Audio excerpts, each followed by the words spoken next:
আসসালামু আলাইকুম। আজকে আমার স্টাডি ব্লগের পাশাপাশি আপনাদের সাথে আরও একটা জিনিস শেয়ার করব। সেটা হচ্ছে যারা একদমই অল্প পড়ে পরীক্ষায় ভালো একটা রেজাল্ট করতে চান তাদের জন্য কিছু টিপস শেয়ার করব।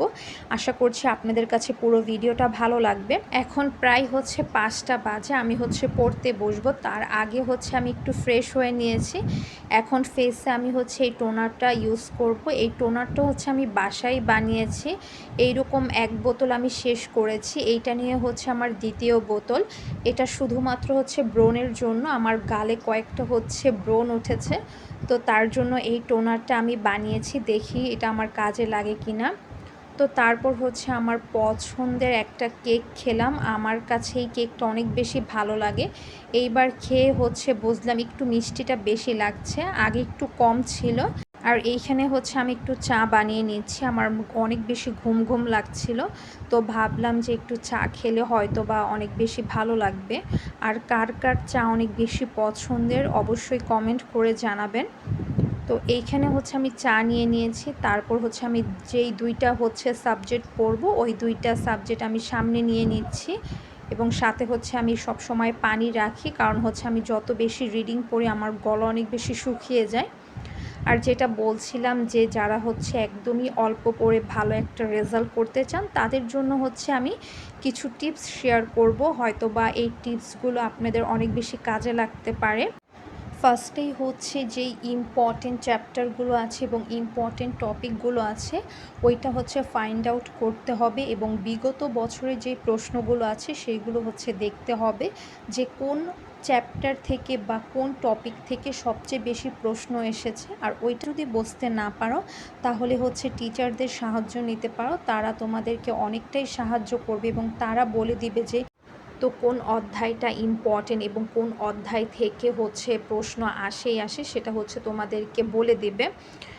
জাস্ট তোমাদেরকে এতটুকুই সাহায্য করবে যে এই কয়টা অধ্যায় হচ্ছে ইম্পর্টেন্ট। তো তোমরা হচ্ছে যদি দেখো 10টা অধ্যায় থেকে হচ্ছে 5টা অধ্যায় অনেক বেশি ইম্পর্টেন্ট বা এখান থেকে ঘুরিয়ে ফিরিয়ে প্রশ্ন আসে, তাহলে তোমরা হচ্ছে এই 5টা অধ্যায় পড়বে একদম পড়ে, কারণ সবগুলো হচ্ছে মুখস্থ করা যাবে না। তো বুঝে শুনে পড়তে হবে, একটু হচ্ছে ব্রেন খাটিয়ে সুন্দর করে বুঝে পড়লে এটা হচ্ছে মাথায় ঢুকে যায়। আর হচ্ছে পুরো 10টা অধ্যায় থেকে কিন্তু প্রশ্ন করে না, কিছু কিছু অধ্যায় আছে যেটা হচ্ছে অনেক বেশি ইম্পর্টেন্ট এবং ওই অধ্যায় থেকেও তোমার হচ্ছে প্রশ্ন আসবেই আসবে। আর সবচেয়ে বড় কথা হচ্ছে খাতায় আবোল তাবোল লিখে আসবে না। তুমি হচ্ছে অল্প পড়ো বাট ওটাই বুঝে পড়ো, যাতে হচ্ছে পরীক্ষার খাতায় একটু গুছিয়ে লিখতে পারো। তুমি যদি পরীক্ষার খাতায় গুছিয়ে লিখতে পারো তাহলে তুমি একটা ভালো নাম্বার পাবে। আর তোমাকে অবশ্যই প্রপার হচ্ছে ঘুমাতে হবে 7 থেকে 8 ঘন্টা। তোমার যদি ঘুমটা ভালো হয় তাহলে মাইন্ডটা অনেক বেশি ফ্রেশ থাকবে এবং পড়াটা খুব দ্রুত হচ্ছে মাথায় ঢুকবে। এবং একটা প্রপার স্টাডি রুটিন হচ্ছে তৈরি করবে এবং টাইমটা হচ্ছে তৈরি করবে। তুমি হচ্ছে দিনে চেষ্টা করবে সর্বোচ্চ 4 ঘন্টা পড়ার জন্য, আর কখনোই হচ্ছে কিন্তু পড়াটা মুখস্থ করবে না। তুমি যদি হচ্ছে 5টা অধ্যায় ভালো করে পড়ো এবং টপিকগুলো হচ্ছে ভালো করে মাথায় ঢুকাতে পারো, তাহলেই হচ্ছে তুমি অল্প পড়ে ভালো একটা রেজাল্ট করতে পারবে।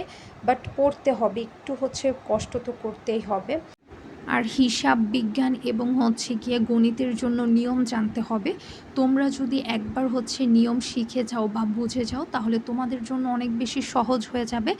আর হিসাব বিজ্ঞান এবং গণিত মুখস্থ করার জিনিস না, ওইটার জন্য হচ্ছে নিয়ম জানতে হয় এবং নিয়ম অনুযায়ী অঙ্ক করতে হয়। আশা করছি আমার এই টিপসগুলো তোমাদের কাজে লাগবে। আর আমার এই ভিডিওটা যদি তোমাদের কাছে ভালো লেগে থাকে অবশ্যই একটি লাইক করে দিবে এবং আমার পরবর্তী ভিডিও দেখার জন্য আমার চ্যানেলটা সাবস্ক্রাইব করে পাশে থাকা বেল আইকনটা ক্লিক করে রাখবে।